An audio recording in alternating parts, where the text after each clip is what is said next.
사랑하는 성서의 땅을 가다 시청자 여러분 안녕하십니까? 윤석전 목사입니다. 오늘 또 제 옆에는 성서 지리와 그리고 신학적 복음적으로 잘 은혜롭게 설명해 주실 홍순아 교수님 그리고 권혁순 교수님 나와 계십니다. 두 교수님 바쁘신데 또 이렇게 나와 주셔서 감사합니다. 기대가 됩니다.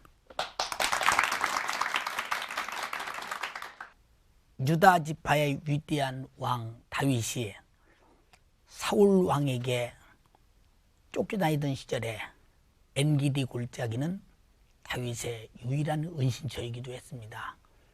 그곳은 물이 풍부했고 또 몸을 숨길 동굴들도 많이 있었기 때문입니다. 이런 다윗이 목숨처럼 아끼던 친구가 있었습니다. 바로 그 사울의 아들 요나단이었습니다.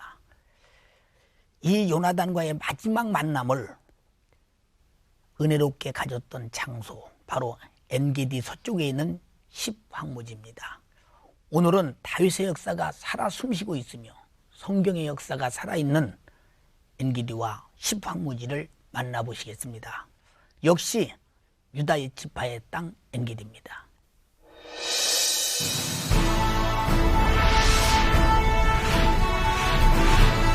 유대 광야의 동쪽에 있는 엔게디는 유다 지파가 분배받은 성읍이었다.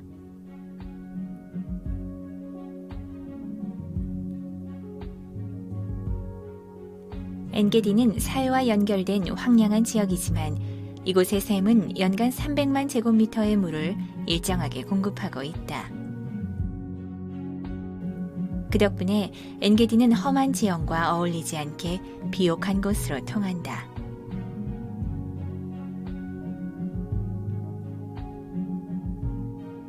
그래서 사울에게 쫓기던 다윗이 한동안 머물 수 있었고 결국 엔게디로 인해 다윗은 유다 지파의 가장 위대한 왕이 되었다. 우리는 지금 화면을 통해서 엔게디를 보았습니다. 이 엔게디는 보기만 해도 시원합니다. 우리가 이렇게 물이 많은 곳에서 사는 우리들에게는 더 아마 시원한 감각에 적을 것입니다만은 물이 없는 중동 지역에서는 아주 시원하면서도 가보고 싶고 물을 한번 맞고 싶은 그런 사모함이 간절한 그런 곳이기도 합니다. 홍 교수님 또 역시 지리적으로 홍 교수님께 여쭤봐야 되겠죠. 엔게디는 어떤 곳인지 좀 소상히 설명해 주시죠. 예, 엔게디는 참 특이하고 언제나 또 가볼 만한 아주 특별한 장소인 것을 생각하면서 한번 지도를 보시겠습니다. 예. 이 엔게디는 성경에는 여매라고 나온 사해 옆에 있습니다. 이 엔게디가 있는 이 지역 전체를 유대 광야라 그럽니다. 예. 유다 지파에게 왜 하나님께서 이러한 곳을 주셨는가를 알 수 있게 해주는 것이 바로 엔게디입니다. 이 지역의 사막을 보면 도무지 사람이 살 수 없는 것 같은데 이 엔게디에 가게 되면 상황이 달라집니다. 목사님도 가보셨지만 어떻게 이런 곳에 이런 곳이 있을까? 그 주위가 다 굉장히 거칠은 사막인데 갑자기 엄청난 물이 나오는데 정확하게 4개의 샘으로부터 물이 나오고 있습니다. 예. 또 이곳은 그 지역에서 통로의 역할도 하고 있습니다. 그런데 재미있는 것은 사해, 즉 염해가 해수면보다 400m 낮은데 이곳은 한 200m 정도 올라와 있기 때문에 해수면보다 한 200m 낮은 곳에 정말 그림 같은, 꿈 같은, 그래서 그 안에 보면 염소 같은 야생 동물들도 많이 살고 또 성경에 보면 포도원이라고 했습니다. 포도원이 있을 정도로 비옥한 곳이면서 또 황무지라고도 하는, 그래서 지리를 모르면 이해가 안 갑니다. 어떻게 똑같은 장소를 황무지라고도 하고 포도원이라도 할까? 그것은 가보시면 이제 알게 될 정도로 사막 속에 오아시스, 대단한 장소입니다. 우리 권 교수님 이스라엘의 히브리 대학에서 공부도 오래 하셨는데 뭐 엔게디는 경험도 좀 있을 것 같은데 경험이 있으면 좀 말씀해 주시겠어요? 예, 그 엔게디는 사해 바로 옆에 있기 때문에 예. 교통이 지금 잘 발달돼 있어 자주 찾아갈 수 있는 곳인데 길가에서 보면 그 엔게디 안쪽 그 오아시스 지역을 자세히 볼 수는 없습니다. 예. 그러나 이제 한 20여 분 정도 산 골짜기를 따라 쭉 올라가다 보면 그 물이 흐르는 그 물가를 따라서 올라가게 되고 한참 올라가다 보면 갑자기 폭포가 떨어지는 장관을 볼 수 있습니다. 예. 사막 속의 폭포, 이거는 그 자체가 환상적이죠. 예. 저는 그곳을 처음 방문했을 때 다윗이 그 물가에, 폭포가 쏟아지는 물가에 앉아서 쉬는 모습을 연상해 보았던 그런 그 기억이 있습니다. 예. 그럼 권 교수님, 그 엔게디에서는 뭐 많은 일들이 일어났습니다만은 특별히 저 설명하고 싶은 말씀이 있으시다면? 예, 방금 전에 홍 교수님 말씀해 주신 것처럼 엔게디는 사막 속의 오아시스입니다. 예. 사막에 물이 있다고 하는 것은 사람이 살 수 있다는 것이고, 그런데 그 주변을 보면 험준한 산지, 골짜기로 되어 있기 때문에 그 골짜기 속에 굴들이 많이 있습니다. 예. 물이 있고 굴이 있다. 이거는 피난처를 제공해 준다고 하는 것이죠. 예. 사울이 다윗을 추격할 때 다윗은 이 엔게디로 숨어 들어가는다. 사울은 3,000명의 정예 부대를 이끌고 다윗을 추격하는데 그 과정에서 옷을 가리러 동굴에 들어갔다. 그는 용변을 본다는 이제 하나의 그 표현이라고 보는데 그 안에 있던 다윗이 사울을 죽일 수가 있었습니다. 그러니까 같은 굴에 있었군요. 같은 그럼. 굴이죠. 예. 그 안에 숨어 있는데 들어온 거죠. 예. 혼자서. 그러니까 다윗이 분명히 죽일 수가 있는데 기름 부음 받은 하나님의 종이라는 것 때문에 죽이질 않습니다. 그런 감동적인 역사 이야기를 경험할 수 있는 곳이 바로 엔게디입니다. 그만큼 다윗은 하나님이 세운 사람을 자기가 손댈 수 없다고는 하나님의 절대 주권과 하나님을 경외함을 절대화시킨 모습을 우리가 그곳에서 잠시나마 가슴 여이며 보게 되는 것을 참 우리에게도 어떤 교훈을 크게 주고 있는 것 같습니다. 하나님께서 그 사울 왕을 패하시고 다윗을 선택하신 이유가 있다면 무엇일까요? 예, 지난번에 그 기레한 여아림 때 그 법궤에 대한 말씀을 제가 드린 기억이 나는데 예. 20년 동안 법궤가 아비나답 집에 방치돼 있었던 것은 사울 왕 시대거든요. 사울 왕은 법궤에 관심이 없었습니다. 예.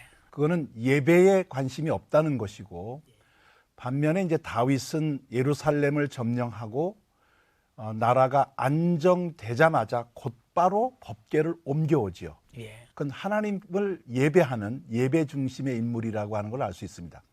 오늘 이 엔게디를 통해서 또 얻을 수 있는 교훈이 있다면은 하나님께서 세운 기름 부음 받은 종이라는 것 때문에 예. 사울 왕을 죽이지 않습니까? 죽이지 않는 것을 우리가 보게 되는데 하나님 중심적 사고, 하나님 중심으로 사는 자가 하나님께서 쓰신다는 것을 알 수가 있겠습니다. 예. 오늘 이렇게 유다 지파의 땅 엔게디, 유다 지파의 후손 또 다윗 왕 이렇게 말씀을 이렇게 나누다 보니까 참 유다 지파가 축복받은 지파다 이렇게 생각이 되어집니다. 권 교수님, 이 사울과 다윗 또 사울을 패하고 다윗을 왕 세운 여러 가지의 사건, 이 사건들에게 담긴 메시지가 있다면 무엇일까요? 뭐 그 안에 담긴 하나님 메시지가 너무 크죠. 예. 근데 이제 우선 떠오르는 것은 다윗이 분명히 사울을 죽일 수 있는 여건이 됐음에도 불구하고 그를 죽이지 않았다는 것입니다. 바울이 로마서 12장에서 원수를 어떻게 대해야 하느냐 하는 것을 우리에게 권면하신 말씀이 있는데 예. 거기 보면 원수 갚는 것을 하나님께 맡겨라. 그러면서 너희는 오히려 원수가 줄일 때 먹이고 목마를 때 물을 마시게 하라. 그런 말씀이 있습니다. 그리고 선으로 악으로 선을 갚지 말고 원수 갚는 것을 하나님께 맡기라는 그런 말씀인데, 이것은 예수님께서 원수까지 사랑하라고 하는 그 말씀과 일맥상통하는 거라고 볼 수 있겠습니다. 그렇다면 바울의 권면이나 예수님의 가르침보다 무려 1000년이나 앞서서 다윗이 그 원수 사랑을 실천한 것이다, 그렇게 해석할 수 있겠습니다. 오늘 뭐 교수님 말씀 이렇게 들어보니까 오늘날 우리는 그저 원수가 있으면 하나님 원수를 갚아주세요 하면서 내가 못 갚은 원수를 하나님이 좀 갚아주세요 그러는데, 이마만큼 자기는 원수를 사랑하고 끝까지 하나님이 세운 자를 보호하면서 하나님의 뜻에 맡기는 이런 믿음, 참 현실로 돌아서서 보면 그게 어려운 것인데, 그렇게 진행한 다윗의 모습을 보면서 하나님을 향한 그 절대 경외함과 믿음이 우리에게 큰 교훈이 되는 것 같습니다. 엔게디 서쪽에는 황량한 황무지가 있습니다. 그곳에서 사울왕을 피해 다니던 다윗은 사울왕의 아들 요나단과의 마지막 만남을 갖습니다. 이곳이 바로 십황무지입니다. 가보시겠습니다.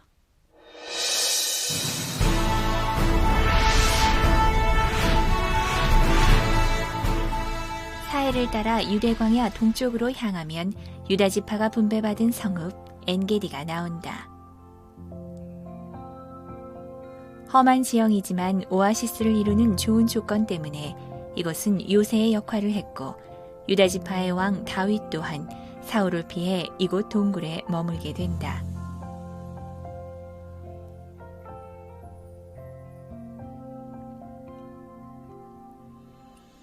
그 부근에는 또 하나의 유다 지파의 성읍 십황무지가 있다. 이곳 역시 사울에게 쫓기던 다윗의 피신처였는데, 요나단이 피신한 다윗을 이곳에서 만났다. 그 후 르호보암은 이곳에 요새를 세웠고, 십황무지는 유다의 땅을 방어하는 중요한 장소가 되었다. 여러분은 지금 화면을 통해서 십황무지를 보셨습니다. 이렇게 화면을 통해서 보셔서는 이곳이 어딘가 싶습니다. 역시 또 지리의 권위자이신 홍 교수님께 또 어느 곳인가 자세히 여쭤보겠습니다. 홍 교수님 말씀해 주시죠. 예, 우리가 가보지 않은 곳이기 때문에 그럴 때는 지도만큼 우리를 명확하게 설명해 주는 재료는 없다고 생각합니다. 지도를 한번 보시겠습니다. 먼저 유다 지파의 땅을 다시 한번 보여드리겠습니다. 예루살렘 아래쪽으로부터 지중해부터 이 아래 지역까지, 이 지역 전체가 유다 지파의 땅이 되겠습니다. 이제 십황무지는 이 지역에 가보면 유다 지파에게 배당된 땅이 있는데 바로 십이라고 하는 한 도시가 되겠습니다. 그 부근에 있는 지역을 십황무지라 그러는데, 그 이유가 성경의 번역이 기가 막히게 됐습니다. 황무지이기 때문에 그렇습니다. 지도를 보셔서 아시겠지만 이 지역은 유대 광야에 소속되어 있기 때문에 이 지역 전체가 엔게디 지역까지 다 황무지입니다. 대략 한 25km 되는 이 지역 전체가 황무지인데, 이 지역 가보면 성경에 나온 갈멜, 마온 이런 지역들이 있는데, 우리나라 개념에서 보면 어떻게 사람이 이런 지역에 살 수 있을까? 그 십이라고 하는 그 성읍 자리가 있습니다. 거기도 가보면 우리 시각으로는 어떻게 사람들이 이런 지역에 살 수 있을까? 그런 지역인데, 이 십황무지에서 엔게디까지 가는 데는 더 험악합니다. 한 25km 되는 이 지역에 나무 한 그루 없고 물 한 곳이 나오는 곳도 없는 진짜 황무지를 보면서 이것이 바로 황무지구나, 이것을 알게 되겠습니다. 예, 참 그런 곳에서 다윗과 요나단이 마지막 만남을 가졌다는데 어떤 의미도 있는 것 같습니다. 권 교수님, 그 십황무지에서 일어난 사건을 좀 설명해 주시겠어요? 예, 지금 방금 설명 들으신 대로 예. 10황무지는 유다 광야에 속해 있고 엔게디에서 서쪽으로 좀 떨어진 곳입니다. 사울 왕을 피해 다니면서 좋은 지역으로 다닐 수가 없죠. 예. 추적하기 어려운 이런 황무지 속으로 들어갈 수밖에 없는데 다윗이 피해 살던 지역 중에 하나입니다. 그런데 이제 이곳으로 요나단, 사울의 아들 요나단이 찾아와서 다윗을 격려합니다. 예. 두 가지 격려를 하는데 하나는 아무리 사울이 너를 죽이려고 해도 너를 죽이지 못할 것이다 하는 것하고 너는 반드시 사울을 이어서 왕이 될 것이다. 그런 이제 격려의 말을 하면서 마지막 만난 다윗과의 만남이 있었던 곳입니다. 우리가 현실적으로 볼 때 사울의 아들 요나단이 아버지의 적인 다윗, 그때는 적 아닙니까? 다윗을 어떻게 목숨처럼 사랑할 수 있으며 그렇게 아버지보다 훌륭한 왕이 되겠다고 이렇게 말해가면서 참 둘도 없는 친구 관계, 서로 책임을 지면서 함께 할 수 있는 관계를 가졌는지 참 사실 많은 분들이 궁금해할 것입니다. 그 점을 좀 설명해 주시겠어요? 만약 요나단이 욕심을 부렸다면 그렇게 할 수가 없죠. 예. 그것은 요나단이 자기 개인 욕심을 버렸다는 것입니다.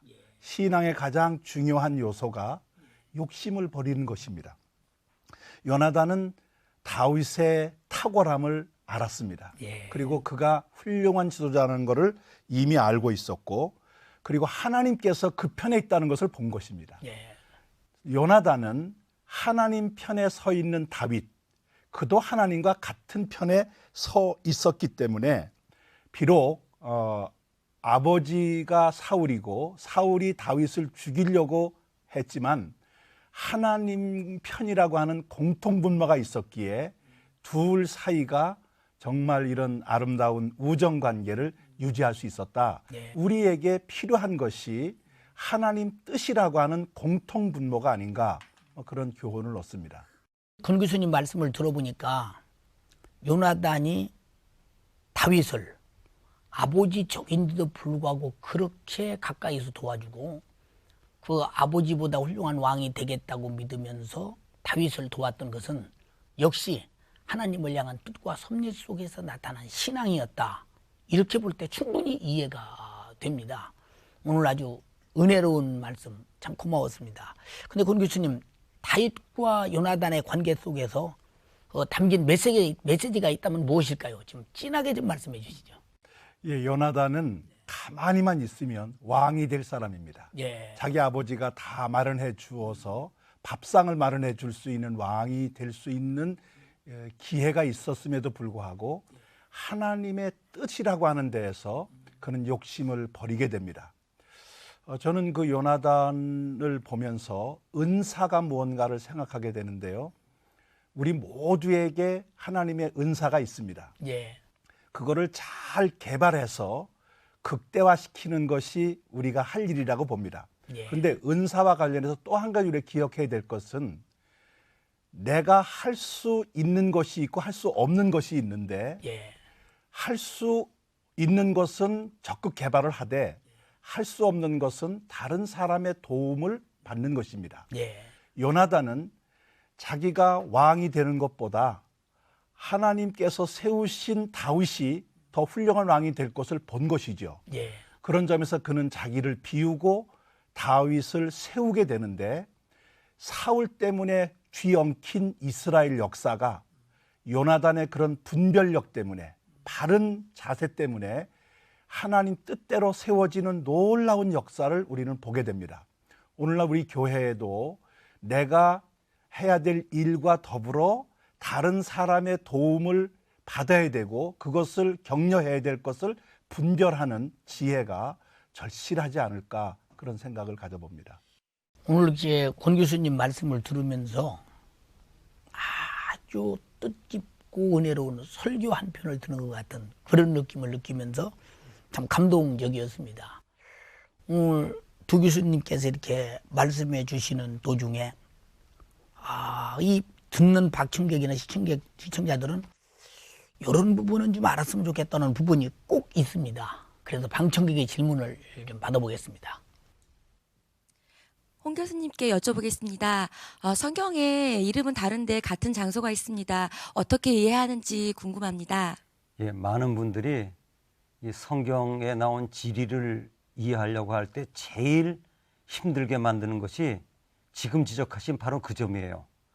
장소가 다른 줄 알았더니 알고 봤더니 같습니다. 오늘 나왔던 그 엔게디는 또 다른 이름이 있는데 하사손 다말입니다. 그러니까 두 곳이 같은 곳인데 이름이 두 개가 돼가지고 혼돈을 일으킵니다. 또 그 헤브론 같은 경우도 기럇 아르바, 또 기럇 아바 이렇게 여러 가지 이름으로 부릅니다. 이런 것 때문에 어려움을 당하는 경우도 있고 또 한 가지는요. 이름은 같은데 실제는 다른 곳이에요. 예를 들면 우리 서울에 신사동이 두 곳이 있거든요.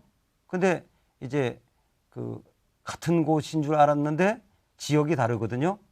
그래서 이런 것들을 명확하게 그 익히고 애워서 그 이름이 다르지만 실제는 같은 곳, 또 이름은 같지만 다른 곳, 이런 것들을 구분해야 되는데 제가 그래서 말을 하나 만들었습니다. 이름은 다르지만 실제는 같은 곳을 제가 이렇게 짧게 이야기합니다. 이명동지. 또 이름은 같은데 실제는 또 다른 지역에도 있는 곳을 동명이지. 이렇게 제가 그 용어를 만들어 가지고 지금 열심히 설명하면서 구분시키고 있습니다. 권 교수님께 질문드리겠습니다. 다윗이 엔게디 동굴에서 사울을 죽이지 않은 것을 결백을 이렇게 주장하는데요. 그런데 다윗이 그 수많은 3,000명의 병사들 앞에서 당당하게 얘기할 수 있었던 이유가 굉장히 궁금합니다. 예, 아마도 이제 그 성경 내용에 보면 마치 대화를 하듯이 자신의 결백을 사울과 그 뒤에 3,000명의 정예부대 앞에서 이야기하는 것이 기록되어 있는데 이걸 잘못 이해하면 성경은 조작된 글이다 그렇게 이해할 수가 있겠죠. 어떻게 자기를 죽이려고 하는 사람들 앞에서 가까운 그 거리에서 대화를 하듯이 이렇게 할 수 있겠냐, 뭐 그렇게 이제 잘못 이해할 수도 있거든요. 그러나 엔게디 근처의 지리적 상황을 이해하면 간단히 해결됩니다. 그곳에는 많은 그런 계곡들이 있고 그 계곡이 보통 깊은 게 아니에요. 그 계곡을 내려가서 다른 반대쪽으로 올라가려고 하면 한나절이 걸릴 수도 있는 깊은 계곡들이 있어요. 그러니까 그 계곡을 중심으로 양쪽 언덕 사이의 거리는 불과 얼마 안 돼요. 50m 뭐 이 정도 되는 거리가 되기도 합니다. 그래서 가까이에서 말을 하긴 하지만 정작 뒤쫓아가려면은 계곡을 내려가서 올라가야 되니까 시간이 보통 많이 걸리는 게 아니죠. 이런 지리적인 배경을 염두에 두지 않으면 성경 내용을 우리가 오해할 수 있는 것이, 이건 잘못된 것이다 그렇게 판단할 수 있는데, 그러기 전에 먼저 지리적인 여건을 살펴보는 게 필요하다 그렇게 말씀드릴 수 있겠습니다. 오늘 두 교수님의 그 답변이 뭐 충분했으리라고 생각됩니다. 오늘 교수님들 그 지리적으로 또 신학적으로 은혜로운 오늘 설교를 듣는 것 같았고 참 감동적이었습니다. 감사했습니다.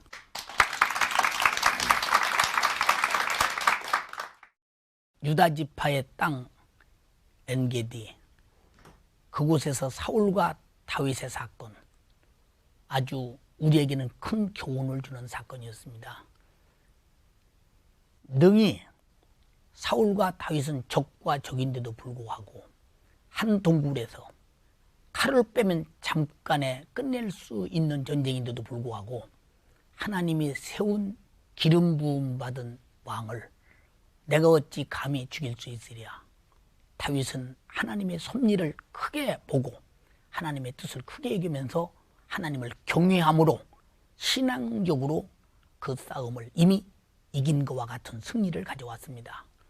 또 시부학무지 요나단과 다윗은 분명히 적이 돼야 합니다. 왜? 아버지와의 관계의 적이기 때문입니다. 아까도 교수님 말씀하셨지만 요나단은 가만히만 있어도 왕입니다. 그런데 어찌하여 왕의 자기 모든 권위를 포기하고 다윗을 도왔던가? 역시 그것도 하나님이 세운 기름 부음 받은 바로 다윗이 왕이 될 것이라고 믿었기 때문입니다.